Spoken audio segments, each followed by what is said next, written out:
Bukas tayo ng ating mga Bibles, 6:19 to 21 ng Matthew. Matthew chapter 6, verse 19 to 21. And praying in our hearts while reading these words. Po, madalangin na tayo po ay pagministeryuhan ng Banal na Espiritu. Kausapin tayo ng Banal na Espiritu, Panginoong Diyos. Po. Sundan niyo po ako. Do not lay up for yourselves treasures on the earth, where moth and rust destroy, and where thieves break in and steal. But lay up for yourselves treasures in heaven, where neither moth nor rust destroys, and where thieves do not break in and steal. For where your treasure is, there your heart will be also. Once again, mga kapatid, do not lay up for yourselves treasures on earth, where moth and rust destroy, and where thieves break in and steal. But lay up for yourselves treasures in heaven, where neither moth nor rust destroys, and where thieves do not break in and steal. For where your treasure is, there your heart will be also. Pagpalain po ng Panginoong Diyos ang pagkabasa po ng mga talataan na ito. Tayo ay minsan pa nagabayan, minsan pa na pagkalooban ng wisdom na hindi ho maaagaw sa atin ng diablo, wisdom na gagabay sa atin, magtuturo sa ating maging wise na mabuhay sa pagsunod sa Panginoong Diyos. Amen at amen. Pagpalain po ito ng Panginoong Diyos. So, binabasa natin ito, marami po tayo po pwedeng maging sentro ng pagbubulay-bulay. Pwede po yung heart, yung ating puso. Kaya lang, yung puso ay connected po doon sa instruction ng ating Panginoong Sus na yung magbabasa nito ay binibigyan niya ng instruction na ay maging marunong kayo kung ano yung pahahalagahan ninyong kayamanan, anong uri ng kayamanan ang paglalaanan ninyo ng inyong panahon, kasi kapag doon na focus, yun na maging pinakamahalaga sa inyo, yun na yung hahabulin ng inyong mga puso. So, real treasure. Yung ating pagbubulay-bulayan. According dito sa word na ito ng Panginoong Diyos, yun daw dapat ang ating i-chase after. Yun daw dapat yung ating pagbuhusan ng panahon. So hindi ko na po define kung ano yung real treasure. Baka tinatanong natin, Pastor, ano ba yung real treasure na yan? Ang real treasure, kapatid, ay para sa iyo. Magkakaiba kasi kung ang isang tao ay depende kung ano yung kalalagayan niya. Ito ang real treasure. Ang real treasure ay kung ano yung hinahabol-habol mo para sa iyo. Para sa iyo. Hari po kung maglatag ako sabihin ko po dito, ay kapatid, ito ang real treasure. Sa iyo sasabihin mo lang, ay hindi yan real treasure sa akin. Kasi ang real treasure, kapatid, ito sa dulo, muna yung ating unahin, ang real treasure para sa iyo ay kung ano yung hinahabol-habol ng iyong puso. Then,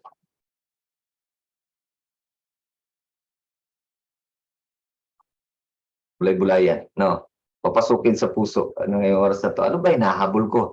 Ano ba chase after ko? Kaya lang, ito dito sa talataan na ito, ang Panginoong susunod, bibigyan tayo ng wisdom. Hey, pwede mong tingnan ang iyong sarili ngayon at makita mo, masiyasat mo kung talaga bang real treasure yung chase after mo. Kasi, pagka para sa iyo yan ay real treasure, yan ang hahabol-habulin ng puso mo Yun yung doon ibubuhos. Doon mo talaga namang magiging passionate ka sa bagay na yun. Yun talaga ang pagka-uubusan mo ng panahon mo kasi yun para sa iyo kinonsider mo na real treasure. So madaling makita sa ngayon. Ito yung pinaglalaanan ko ng aking panahon. ito yung napakahalaga sa akin, ito yung importante sa akin, ito yung umuubos ng aking oras, ito yung aking real treasure. Ito ang real treasure para sa akin.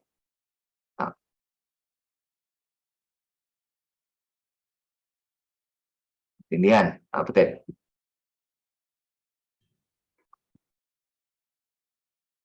Kung nag-iisip tayo ngayon, merong nagsa-something nagka-come up sa atin ngayon, ano ba 'to, ano? Para sa akin, ano 'tong real treasure, ano? Pera ba 'to, ano? Pera, oh.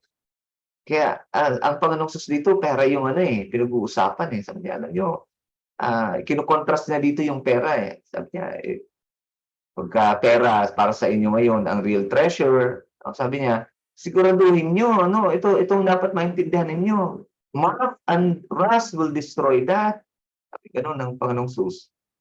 So, nakikita mo yun sa puso mo, teka nga ano, ang pinagbubuhusan ko ng panahon na umuubos ng aking oras ngayon ay pera. At na-realize ko ito yung chine-chase after ng aking puso, 'no? So, ito yung real treasure sa akin. Ito ang totoong kayamanan sa akin. Uubusin ito ng pera, uubusin ito ng moth, rust, sabi gano'n ng Panginoong Diyos. So, hindi ito sinasabi ng Diyos na real treasure para sa akin. No? Hindi ito dapat. No? Kasi parang hinayaan ng Panginoong Diyos, sige, lalatag natin ito yung pag-usapan natin ng treasure. Pag-usapan natin ng real treasure. So, maging marurunong kayo. Tiyakin ninyo na ang meron kayo ay real treasure, sabi ng Panginoong Hesus. So, tinginan ngayon yung mga kausap mo. Ano, real treasure daw, pinag-uusapan, tingnan natin ating puso. Ito raw chine-chase after ng ating puso. So, makikita ngayon ng tao, yung titingnan niya yung puso, ano yung laman ng kanyang puso. Ito yung hinahabol-habol ng kanyang puso, hinahabol-habol ng kanyang buhay.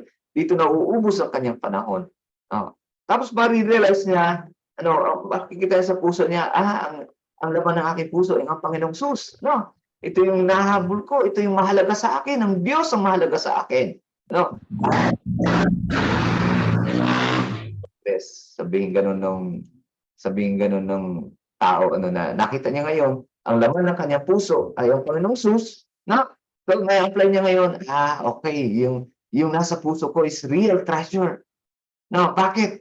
Ang Panginoong Hesus ang nasa puso ko, moth and rust will not destroy it. Pero pagka nakita niya, tinignan niya yung puso niya, nahabol ng kanyang puso, pinagbubuhusan niya ng panahon, doon nauubos ang kanyang oras, tapos makikita niya, pera to eh. Pera to eh. So, ma-apply niya kagad, moth and rust will destroy this. Hindi to real treasure. Ano ba doon? Okay. So, tingin sa puso ngayong oras na to. Ano itong pinagkakaabalahan ng aking puso na ito? Ano itong priority ng aking puso na ito? Ano itong napaka-passionate ng aking puso para sa bagay na ito?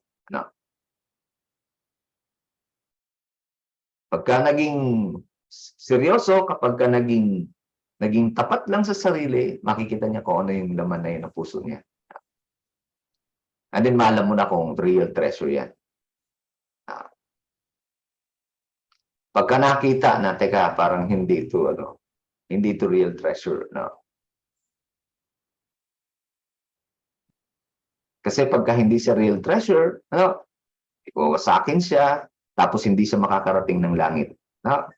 Sabi dito, but sa verse 20, but lay up for yourselves treasures in heaven, where neither moth nor rust destroys, and thieves do not break in and steal. No? Kasi yung real treasure, indestructible siya, hindi siya kayang wasakin ng moth and rust, and thieves is not able to break in and steal that treasure, and then it reaches up to heaven. Kapatid. That treasure will bring us to heaven, will carry us all the way to heaven.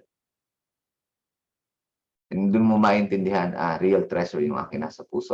Sino ba ang real treasure, kapatid? Hindi sino ba ang real treasure? Ang real treasure ay ang ating Panginoong Hesus.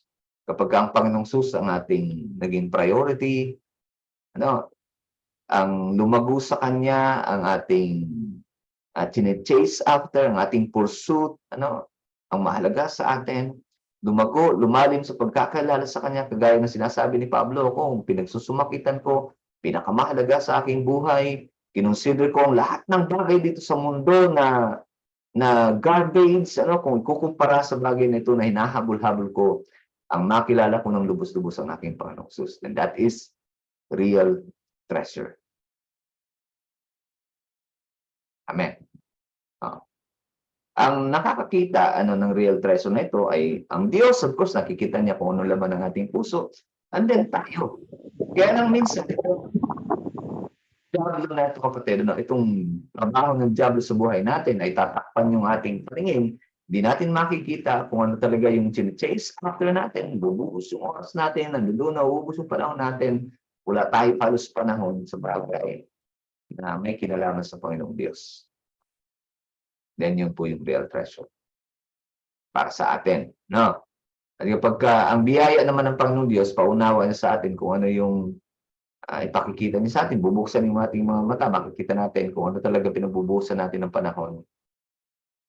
And then mababago niya, maitutuwid niya tayo, anak, ano, pinagkakaabala ng buhay mo, nabubuhos mo yung panahon mo sa bagay na kayang wasakin dito sa mundo, ano, at lahat ng joy na kaya idulot niya sa buhay mo, hindi aabot ng langit. Lahat ng joy, no? Lahat ng pleasures na pupwedeng maranasan sa pamamagitan ng treasure na yan, hindi kaya umabot hanggang langit. Diba? Ang real treasure, kapatid, at ito kapatid, ano, kapag itong bagay na ito ay kinonsider mo na real treasure, no? Kapag may bagay ka na kinonsider mo na real treasure, yung magnet siya, no, attracted yung puso mo doon sa bagay na yon. No? Kasi na-consider mo na siya na pinakamahalaga sa iyo. No? Kaya kapag ang Panginoong Hesus naging na-consider mo naging pinakamahalaga sa iyo, ano, yung puso mo ano ay naturally attracted sa Panginoong Hesus. So, pati ikaw mamamanga, Lord, no? Bakit ang puso ko talagang driven para sa iyo? Kasi binalyo na ang Panginoong Hesus na real treasure.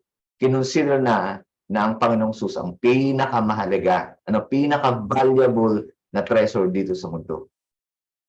Kaya ipagpalit ang lahat ng bagay alang-alang sa Panginoong Hesus. No, kasi na-consider na siya na pinaka-greatest treasure na na-discover.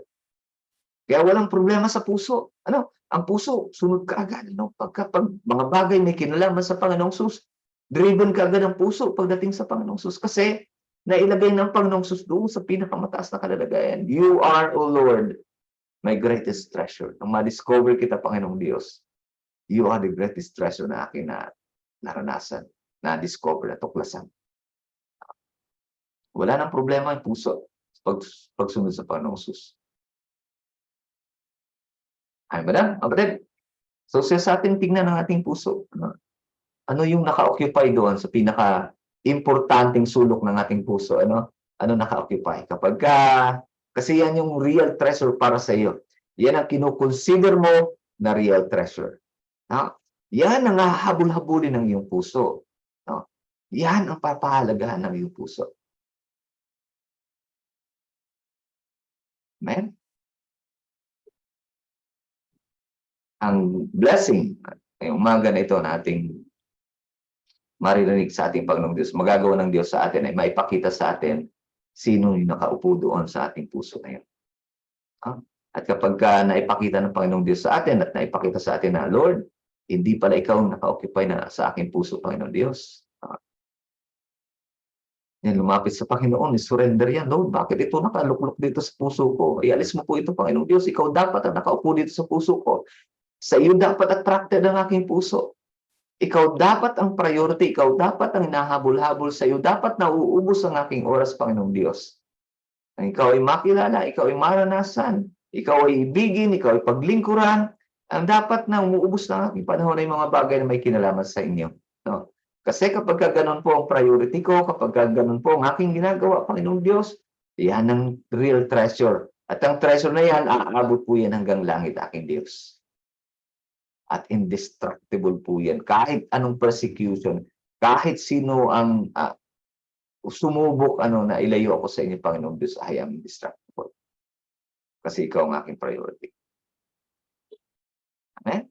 Amen. Kahit gaano tayo maging pinakamayaman sa mundo, napaka-temporal.